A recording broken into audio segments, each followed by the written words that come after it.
But overall, he did pretty well. I mean, I was pretty impressed with him when he pulled all the wiring schematics and figured out his harness was cut and he was missing plugs. And oh, that was a fun experience. He really went into some troubleshooting mode, and that I was really impressed with. Kuro went into this with about zero experience of the whole deal, and I mean, he had us to pull from, and like we all told him, man, this is your swap. We're not going to do it for you.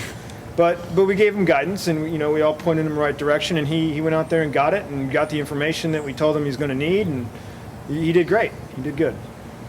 Well, my name's Kuro, and this is my 2007 V6 Mustang. I'd read vaguely about people doing, or even just talking about 5.4 swaps on V6s, and there was a shop called Powerhouse 411 up north I'd heard about that actually had done 2 of them, to my knowledge, and I just kind of started talking to the guy Mike up there and talking to him about what all needed to be done and how to go about it, and I really just wanted to set out and be the first teenager to do a 5.4 swap on a new body style Mustang.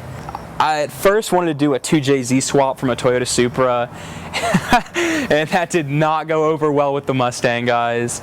And I was actually really close to buying the motor until one day I was just on Craigslist and the ECU and the harness popped up that I needed and the transmission, and I was like, I might as well just hop on this and just finally bite the bullet and do it.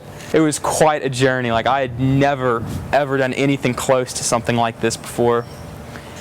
So what I did was I just took out the V6 and the stock T5. It's got a TR3650, the stock GT transmission. It's got an 8-bolt aluminum flywheel, a stock GT clutch. It's got a GT500 rear end, stock GT drive shaft. I mean, really, the car is essentially, I mean, a stock, it's still kind of stock. I mean, there's a whole lot of room for improvement. And I really just wanted to, have something that was essentially like a stock car I could build upon now. So it's really interesting to essentially do all this work and modification and then end up with a nearly stock car.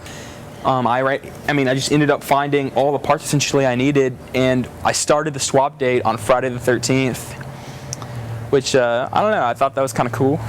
It took about a week. It took all Friday, all Saturday, and Sunday. I started first time. I told Garrett I'd actually name my firstborn son Garrett. It started up first time, and it did, so I kind of owe Garrett a little, I don't know what you'd call it. How you feeling, Kuro? Oh man. Huh? Ashton's over here trying to pep me up. I'm fucking nervous. See? Yeah? Don't tell my parents.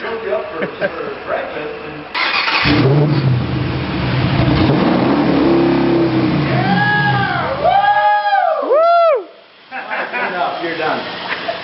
How do you feel, Kuro? Huh? You gonna cry? Started first time, dude. Woo! Yeah, like I said, I mean, it started up first time, and I was amazed. It was really weird because I'd always kind of like psyched myself out, but randomly, like when I get into V6, like for the past like 6 months, I would kind of like sit there before I started and just visualize like it's gonna be like this with a 5.4 one day, and just started, and it started, and it was just like deja vu all over again. And overall, I mean, it was a great experience.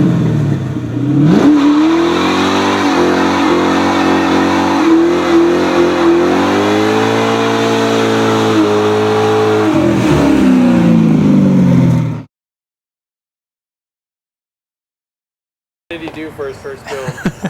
He's done great. He really has. Cried a little bit too much, but then again, we did make fun of him a lot, so we were pretty hard. For the record, I never cried. He was we did ride him pretty hard. Plenty of times he was on the verge. We were telling him to go find a bolt. Instead of finding a bolt, he would take the bolt that we were trying to screw in out of our hands and try to screw it in himself and tell us he was helping us. I mean, good thing I'm editing this because none of this is going to be on the video.